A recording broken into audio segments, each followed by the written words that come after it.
Welcome to the True Wealth Investors Real Estate Podcast. Creative investing strategies to help you build true wealth. I'm your host, Chad Harris.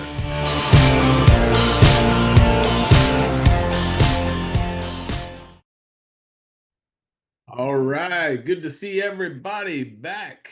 Hope you're having a great week. Hope you're making progress on those big goals.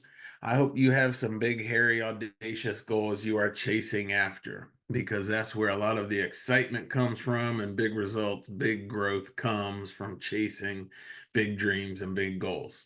So glad to have you back, True Wealth Investors Real Estate Podcast, where we believe wholeheartedly that we were destined for something great, right? We were designed with a purpose, and we need to consistently work hard at rising to be the type of person that can accomplish that purpose. So we tend to be the thing that is our most limiting factor. A lot of times when investors get into real estate, they think that, oh, well, I don't have enough time. Maybe I'm working at this job, I have a family, I don't have enough money. Every investor comes to that point where they think they don't have enough money, or maybe I just don't know the right people. If I only had a better network of these deep pocket people that have all this money and resources. Well, the truth is, all of those can be a limiting belief, but really, or a limiting, something, a situation that is an obstacle for us. But in reality, we're the solution to all of those, right? If we learn how to budget our time better and do time blocking and prioritize things, if we learn how to raise money, if we learn how or put in the work to build our network, we are what is capping our success. And I know by faith wholeheartedly that each one of us was created with a purpose, and there are great things we were intended to accomplish. We just need to put in the effort to become that person, to become the person capable of accomplishing them. Okay. So today's topic is part of a recording, a training that I did recently. And this section is specifically about how to find more deals, because a lot of people are struggling. There's not very much inventory out there. Really good deals go quickly. And so we talk about specifically how to find more deals in a hot market, still a seller's market, at least in our area and most areas, starting to cool a little bit. But if we can find great deals in a hot market, we'll be able to find great deals in any market. So I'm going to go through the specifics of how to work with wholesalers, how to build a list of wholesalers so that they're out finding deals for you, how to define your buy box, how much information to give them, and then more specifically, how you should define your buy box for you, right? Each of us should know specifically what types of deals we're finding or looking for, even if we don't share all of that information. We internally need to clarify that so that our business can be really focused and move forward efficiently. All right. So I hope you enjoy the content and the episode. If it's meaningful to you, leave a comment, leave a rating, review, anything like that. I always appreciate it. And we'll catch you back here next week on Thursday again. Till then, keep building your dream life one door at a time. Okay, so we'll talk about how to find a property, and then we'll talk about how to finance a property. All right. Okay, so how to find a property. The easiest way is going to be with a realtor. So realtors um, all have access to the MLS, or multiple listing service. And so you talk to them, you say, I'm looking to buy a house in this zip code for around this amount of price. And they'll give you a list of all the listed houses, or houses that are listed with a realtor for sale. All right. So the benefit of that is you have access to houses very quickly that you know are for sale. The negative is that no matter what that seller's motivation is, that they need to sell and they want to sell their house, as soon as they talk to a realtor, the realtor is trying to push them towards getting the most money out of the deal that they can. Okay. And so it becomes very competitive, and sometimes it's hard to find a deal, especially over the last couple years where it's a seller's market and there's a lot of competition and houses don't sit on the market very long. It's very easy for a realtor to bump the price, um, which isn't necessarily always beneficial to the seller. Mm. Okay, the other way, some other ways would be you can talk to a wholesaler, right? So wholesalers, their job or their strategy is to find sellers who want to sell their house but haven't listed it with the realtor, and figure out their motivation and how to solve their problem for them. And they get it under contract, and then they email out those listings. And so if you're looking for deals, you can network with a whole bunch of wholesalers and you'll get texts and emails constantly of different properties that they have for sale. Another way is networking with other GD RIA members. So it's kind of interesting because, you would think there are buyers and sellers, but in actuality, a lot of investors, are always buying and selling, right? So I have two houses, or I have a single family that's getting listed with the realtor tomorrow. I have a double that'll be listed with the realtor next week. I have another single family that I'm listing on our website, selling on terms with seller financing. And at the same time, I'm marketing for new deals, right? So it's just a fact of, as your business changes, the assets you want are different and the financing changes. So networking with other GD RAM members is always a good idea. You'll be amazed how many deals you find from that. And then you can always do your own marketing and get in contact with the seller directly. And that could be driving for dollars. It could be, my son's doing it right now. And so he's got doorknob hangers and post-it notes, and it could be direct mail. It could be internet marketing. What's that? Pay-per-click, PPC. Could be cold calling. There's a whole bunch of ways to. Could be TV ads, like we talked about, right? With all of these, how to find a property. Again, I would go to. There's not one right way, right? I get asked all the time, well, what marketing works? Should I do direct mail? Should I do a postcard? Should I do cold calling? And really, it's what do you like doing and what can you stick with for a long time, right?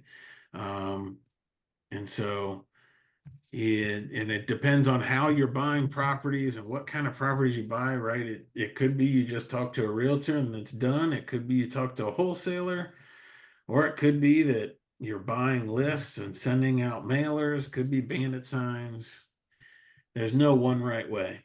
And I have bought a whole bunch of properties with a realtor. I've bought a bunch from wholesalers. Actually, one of the people who just went through my private money group coaching was a wholesaler that sold me a deal, and recognized that I could just pay cash for whatever deals I was buying, and so wanted to learn how to do that. And then I've done a lot of marketing. I've done bandit signs. I've done truck magnets. I've done direct mail, postcards, texts, um, doorknob hangers, whatever. Oh, we've done it all. We've tried it all over the years. All Hey, right. Chad, quick question. So I've been Yeah. getting a bunch of calls, I mean, a bunch of calls. How can I stop it? Do I Yeah. I don't know? know that you can. I'm not sure. I mean, you can tell the wholesaler. that you'll never sell. Well, probably the way to do it is answer the phone and say the house is sold, and they will take you off the list. Okay. Even though the house was never on for sale to begin with. Right. All they're doing, so they're buying a list, and it's just this address through county records is this name, and skip trace, it's this phone number. And they're on auto dialers, so they dial three or four numbers at a time, and whoever picks up, they'll talk to. Wow. Um, and so they're hitting, hundreds of calls a day. So, but they're going to just keep calling you unless you say you've sold the house, then they don't ever expect anything to happen. So they would. That's one of the few reasons you would be taken off the list. So my phone number then is on the public record. So I need to change the phone number that's on the public record. Man, if you can figure out how to hide your phone number, that'd be a miracle. Well, you Well, I mean, can definitely add your number to the do not call registry, but it doesn't stop people from calling you, and it definitely isn't going to necessarily that we're finding that the do not call does not include do not text or do not email. So yeah. Well, they passed regulations about group texting and to make that harder, but all that did was push money into cold calling and auto dialers. So, um, yeah, I I have don't. I have a No, separate if, question if for you you go to whenever we True get. People Finder and put your name in there, you'll be amazed what comes up. If you may have a cell phone number from 10 years ago, you may have an ex-girlfriend from 20 years ago. I mean, it's kind of insane what's tied to you on the internet. So, what were you saying, Kim? I was gonna ask when you were talking about reaching out to wholesalers, I've seen and heard the phrase about asking people about what is your buy box? Can you speak to that just briefly? Do you have a moment to speak to that just briefly? Yeah, definitely. Your buy box they're asking you basically what type of deal you're looking for so that Are there specific things that generally everybody says, or like has everybody got just their own unique buy box, or everybody should have their own unique buy well, box, yes, but you I know? guess general top 5 things that everybody would want to know as a wholesaler. Like, what is the 5 Okay. things that the wholesaler wants to know about your buy box? It's gonna really depend on the wholesaler what they want to know and really even if they even use the buy box.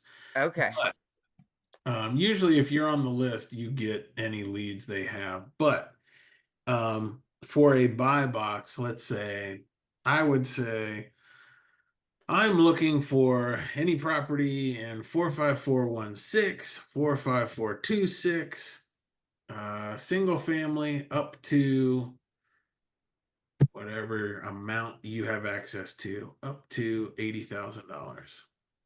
Okay, so location, type of property, and the amount that you're looking to spend, basically. Yep. Okay. The most important thing for the wholesaler is going to be location. Should they send you leads in Dayton when a lot of investors don't like Dayton? Um, or and price. So if you say, I don't have any money yet, but I'm hoping to get some money, then you won't be on their list at all, right? But if you say anything up to 80,000, then they know you're an actual cash buyer and they'll send you leads that should kind of fit that. Okay, thank you. Yeah, definitely. That's a good question. So I'll say one quick thing in addition to that. So, like, that's all the information I would really give a wholesaler. They don't need to know my exit strategy. They don't need to know how I'm funding the deal. Any of that. Okay, that's what I wanted to get at. That right there. Yeah, Just don't tell them these extra things. right. Yeah, you don't need to tell them any of that. There's no proof of funds with a wholesaler. It's just if you agree to a contract, usually you have to put earnest money down with the title company immediately to hold that contract. Um, But yeah, the main thing I would tell them is what areas you want and what your price point is. Okay, thanks. Yeah. Now for you and for each of us, we should know pretty detailed what our buy box is, right? So I like these zip codes. I like these types of houses. Are they single family, multifamily? Are they apartments? Are they 1 story, 2 story? Do I care if there's a garage? Um, excuse me. We should be really detailed on it. And then where does it fall in line with the 1% rule? How high are we willing to go with the 70% rule? Is it a buy and hold? Are we funding it with private money or seller financing? We need to know all of those things. Chad, what's the 1% rule? Okay, 1% rule is just a real quick glance to see if a deal has any potential. You take the purchase price times 1%, and the rent should be equal to or greater than that. So, quick example, $100,000 house times 1% is $1,000. The rent for that house should be $1,000 or more. If you have a house where the market rent is $900 and it's listed at 110, then that's not a deal even worth looking at. If you start getting into really good deals, then you're looking at, 1.5%, 2%. I've hit some deals that are 3% or more. But that's like a really high level glance. Is this even worth looking at? You don't even have to look at the details of the house. If it's listed at 150 and it's going to rent for 1,000, who cares? We're moving on, right? So 1% rule, if it's listed at 150,000, it better at least rent for 1,500. Copy. Okay, thank you. Yeah, good question. We are adding new episodes every week, so make sure and subscribe and check out all of our content at truewealthinvestors.com.